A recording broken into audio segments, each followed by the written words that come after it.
All Indiana Politics is your premier source for Indiana politics, focusing on issues that matter to you. I still want us to be the best in the Midwest. We can't afford another lockdown. Give the citizens of this country the relief they need. Education in the state of Indiana remains priority number one. In-depth, nonpartisan coverage. We don't know exactly where the economy will be in January. People are worried with good reason. Exclusive interviews with Indiana's political leaders. We have the resources here in the state of Indiana to care for those who are in need. Expert analysis on critical legislation. We need to reform those laws. This recovery is going to take some time. We've got to anticipate that there'll be a budget shortfall. From Wish TV, this is All Indiana Politics Podcast on the All Indiana Podcast Network.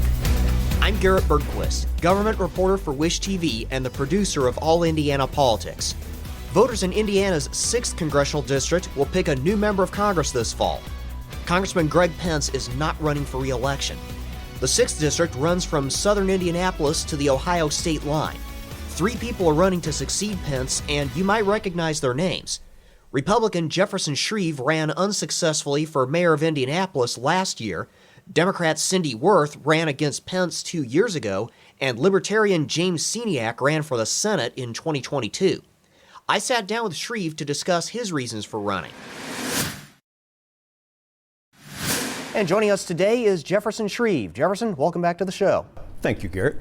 Jefferson, why are you running for Congress this fall? I'm running to represent the 6th District, which is the part of our state that I was born in, raised in, grew a business in, to bring my voice, to bring 30-odd years of experience, both business and local government experience, to the federal level, to be the voice for the citizens of the 6th.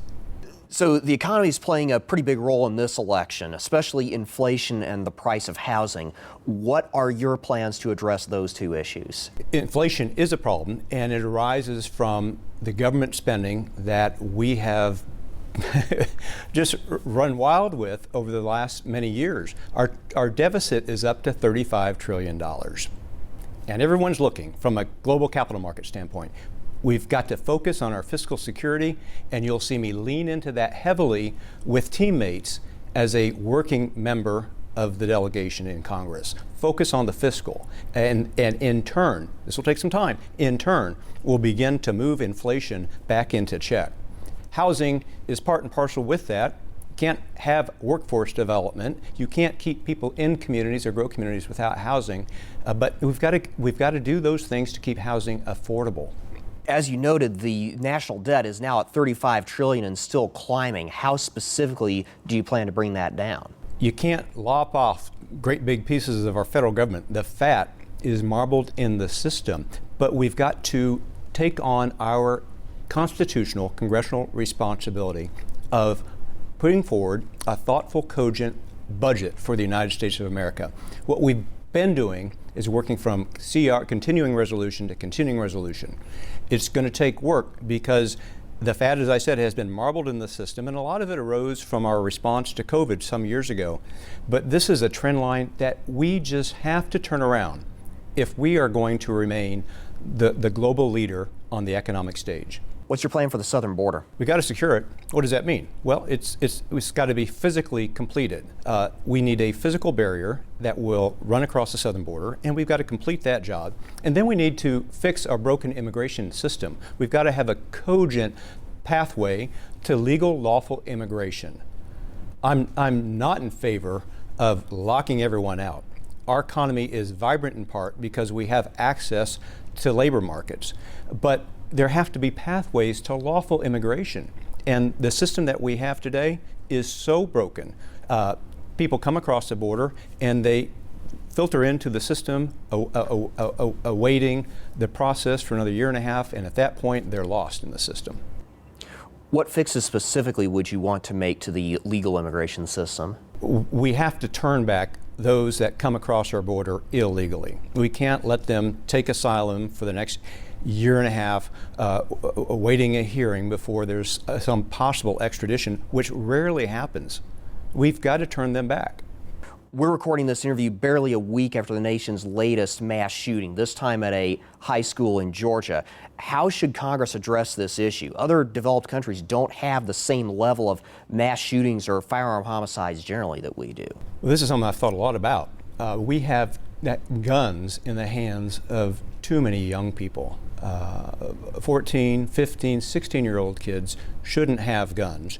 And we have that problem in parts of our capital city, Indianapolis, and in parts of our state.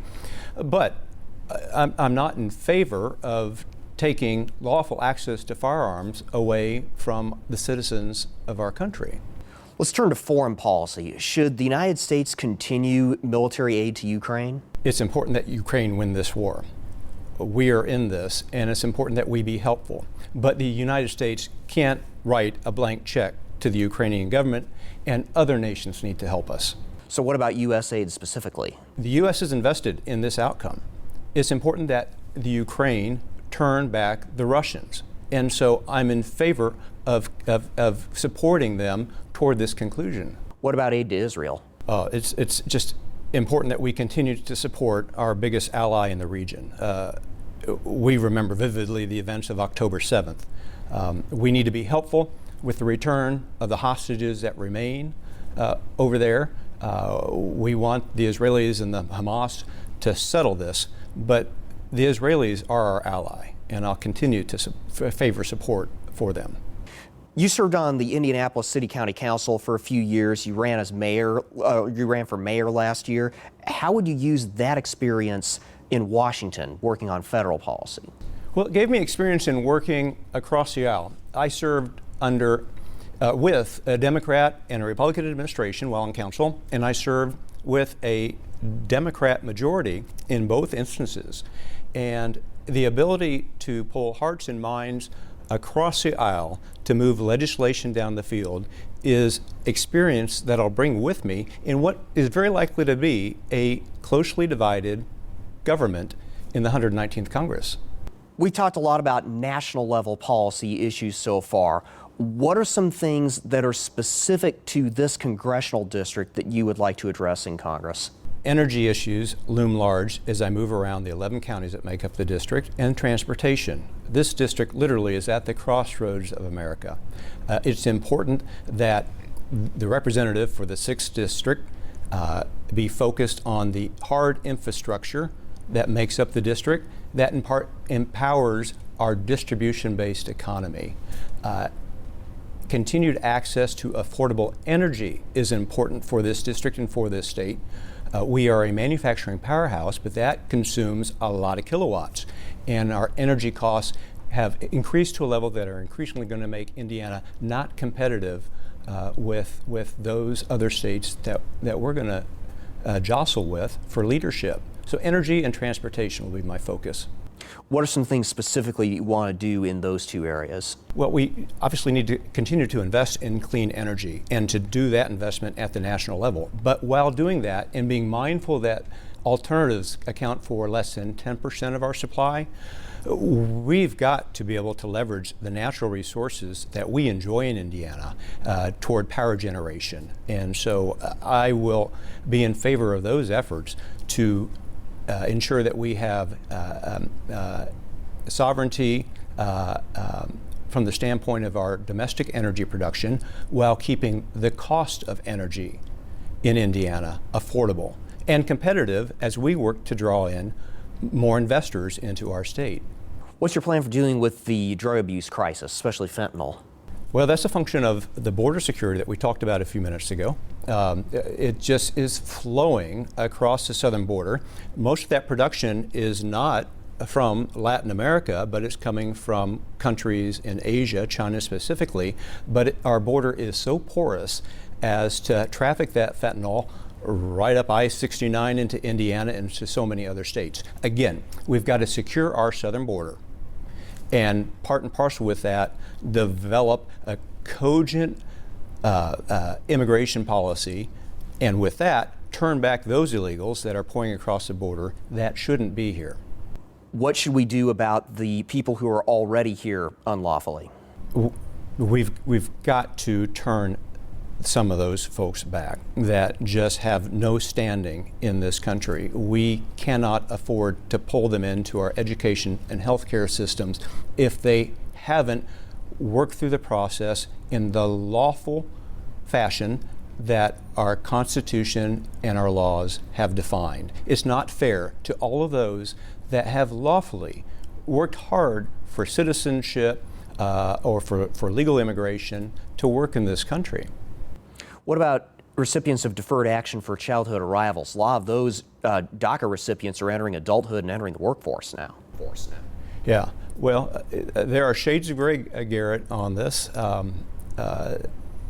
This is not a hard and fast, clean cut, turn everyone back proposition. I recognize that.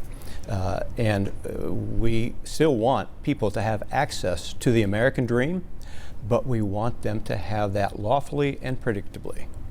What makes you the best choice in this race? I've got the experience from taking a very small business, growing it into a medium-sized business, trading it into a great big publicly traded company, large market cap, and I've woven that in with government experience, both at the municipal level and in some of the agencies that are so important to central Indiana, involvement with leadership at the state chamber level. I think I've got the combination of experiences that best prepares me to serve the people of the 6 today. Jefferson Shreve, thank you for joining us. Thank you, Garrett. That was Jefferson Shreve, Republican candidate for the 6th Congressional District. Remember, you can catch All Indiana Politics every Sunday morning at 9:30, only on Wish TV. I'm Garrett Bergquist. Thanks for listening. From Wish TV, this is All Indiana Politics Podcast on the All Indiana Podcast Network. Watch All Indiana Politics live Sunday mornings at 9:30 on Wish TV and at wishtv.com. Subscribe to this podcast and listen weekly here on the All Indiana Podcast Network. And be sure to discover even more great podcasts at allindianapodcastnetwork.com.